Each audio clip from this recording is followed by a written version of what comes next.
A veces, el verdadero terror no está en los monstruos de las películas, sino en las personas que parecen completamente normales.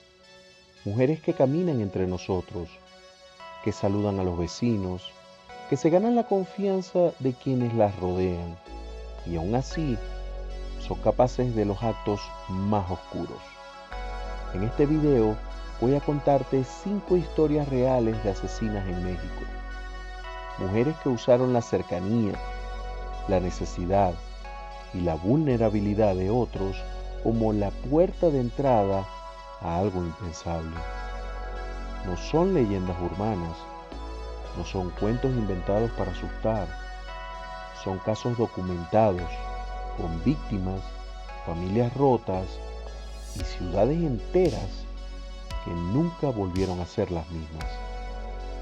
Si crees que ya nada puede sorprenderte, quédate hasta el final, porque la forma en que estas historias se conectan con nuestra vida diaria puede resultarte un poco más incómoda de lo que te imaginas. Comenzamos.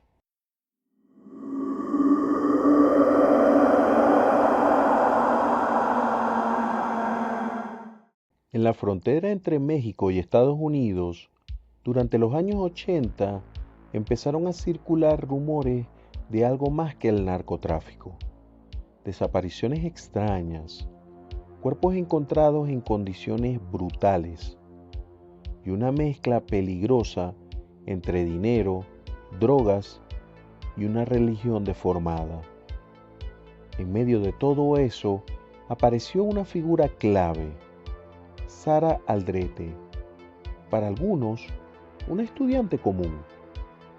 Para otros, la sacerdotisa de un culto que combinaba santería, palería y sacrificios humanos como supuestos rituales de protección para la gente del cartel.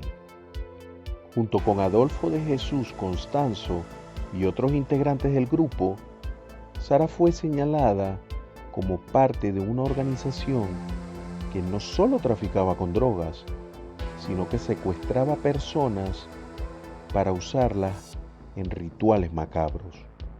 Uno de los casos que destapó todo fue la desaparición de un estudiante estadounidense en Matamoros. La investigación llevó a un rancho donde las autoridades encontraron restos humanos, altares, objetos rituales y evidencia de que ahí se habían cometido desvivimientos en nombre de una protección espiritual para los narcotraficantes. La imagen de Sara Aldrete impactó al país. No era la típica cara que muchos imaginan al pensar en un cartel de drogas. Era una mujer joven, con estudios, capaz de moverse entre dos mundos, el de la vida cotidiana y el de los rituales más tenebrosos y oscuros. En los juicios, ella se presentó como una víctima de manipulación, como alguien arrastrada a ese mundo por Constanzo. Pero los testimonios y las pruebas la colocaron como pieza importante dentro de la estructura del culto. El caso de los narcosatánicos mostró cómo la mezcla de fanatismo, poder y violencia puede convertir a personas aparentemente comunes en protagonistas de verdaderas pesadillas. Y lo más inquietante es que este es apenas el comienzo del listado. Si esto ya te parece extremo, imagina lo que sigue. Continuamos.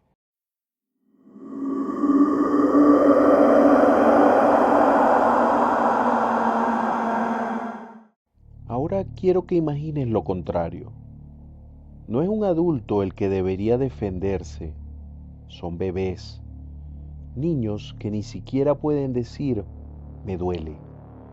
En la colonia Roma, una de las zonas más emblemáticas de la Ciudad de México, vivía una mujer que se presentaba como partera, como cuidadora de niños, como alguien que ayudaba a mujeres en situaciones difíciles, mujeres solteras, muy pobres, juzgadas por su familia, cargadas de vergüenza por un embarazo que no podían sostener solas. Felicitas Sánchez Aguillón ofrecía lo que muchas creían que era la única salida. Yo puedo cuidar a tu bebé, les decía. Yo puedo conseguirle un mejor hogar. Yo me encargo, tú no te preocupes. Algunas madres, rotas por la pobreza y el qué dirán, entregaron a sus hijos creyendo que estaban haciendo lo menos cruel, que al menos sus pequeños tendrían una oportunidad.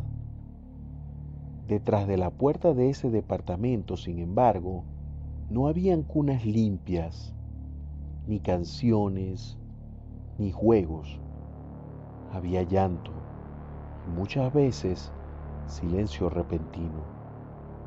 Con el tiempo, los vecinos empezaron a notar cosas extrañas, olores que no parecían normales, paquetes sospechosos, una sensación de que algo no encajaba.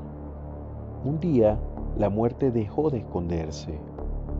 Las autoridades entraron y lo que encontraron fue mucho más horrible de lo que cualquiera pudiera haber imaginado. Restos, cuerpos pequeños, evidencias claras de que ese lugar había sido una trampa mortal para muchos bebés. La prensa la bautizó como la ogresa de la Roma. El país entero se estremeció al ver hasta dónde puede llegar la crueldad cuando alguien ve a los niños no como vidas que hay que proteger, sino como problemas que hay que resolver. Detrás de cada cifra, de cada titular escandaloso, había madres que toda su vida cargarían con una pregunta imposible de responder. ¿Qué le hicieron a mi hijo después de que lo dejé ahí? Si te está gustando esta narración, apóyame con un like. Continuamos.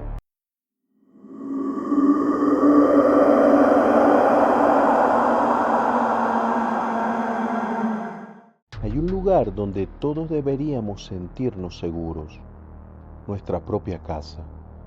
Y si eres niño, ese lugar tiene nombre y rostro: mamá. Por eso el caso de Claudia Mijangos golpeó tan fuerte a México. Claudia era, a los ojos de muchos, una madre cariñosa, una mujer de clase media en Querétaro, activa en su comunidad religiosa, con 3 hijos pequeños que eran su mundo. La imagen era perfecta: casa estable, hijos educados, una mujer que sonreía en público, que parecía tener la vida resuelta. Pero por dentro todo se estaba rompiendo.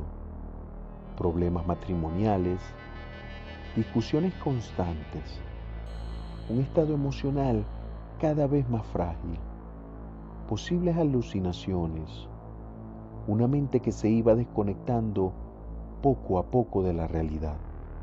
Los que la conocieron recuerdan que Claudia tenía cambios de humor constante, comentarios extraños, comportamientos que, visto a la distancia, parecían señales claras de que algo no estaba bien. Una noche, la tormenta interna que llevaba años formándose finalmente estalló. Claudia dijo escuchar voces que le aseguraban que el mal estaba en su propia casa, que sus hijos estaban en peligro y que solo había una forma de salvarlos. Esa madrugada, las paredes de esa casa fueron testigos de uno de los crímenes más dolorosos y difíciles de entender en la historia del país. Cuando todo terminó, los gritos cesaron y el silencio se volvió insoportable. Los vecinos vieron movimientos extraños, llamadas desesperadas, policías entrando a una casa donde hasta ese momento vivía una familia normal. Lo que encontraron adentro fue tan atroz que la prensa solo pudo resumirlo con un apodo: la hiena de Querétaro. Este caso dejó una pregunta flotando en el aire: ¿cuántas veces la salud mental se ignora, se minimiza, hasta que ya es demasiado tarde? Y sobre todo, ¿cuántas señales pasamos por alto en personas que parecen estar bien por fuera, pero están completamente rotas por dentro? Hazme saber tu opinión en los comentarios. Continuamos.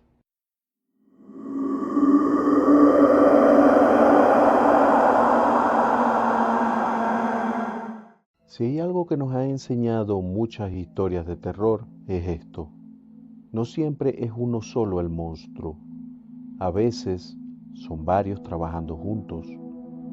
En los años 40, 50 y 60, 4 hermanas en Guanajuato construyeron uno de los imperios más oscuros de la historia criminal en México: las González Valenzuela, las Poquianchis.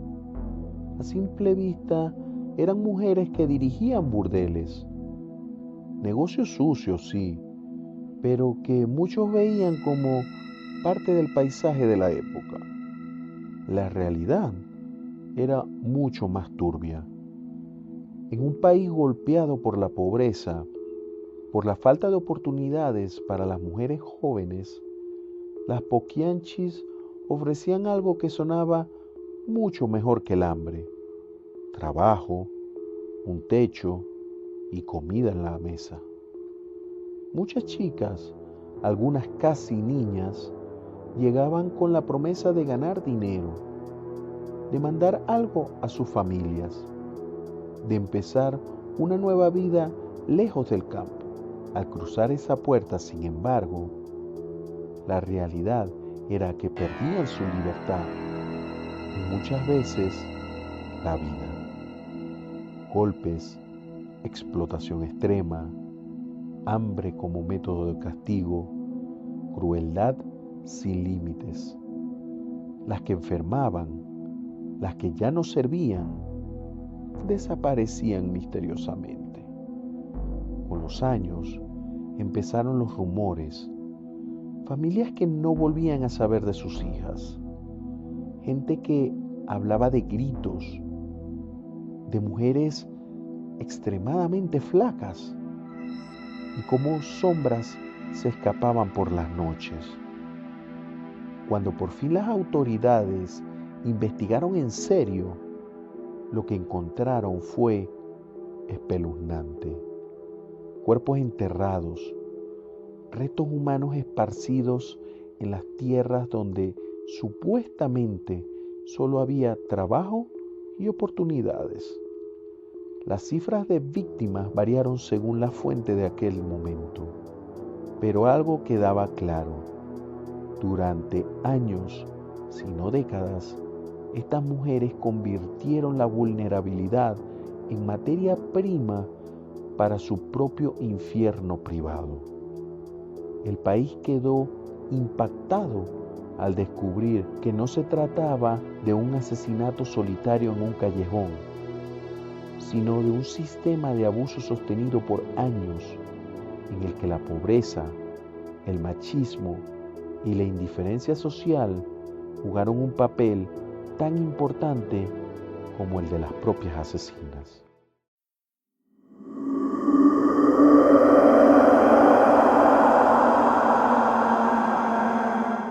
Ahora quiero que hagamos un ejercicio juntos.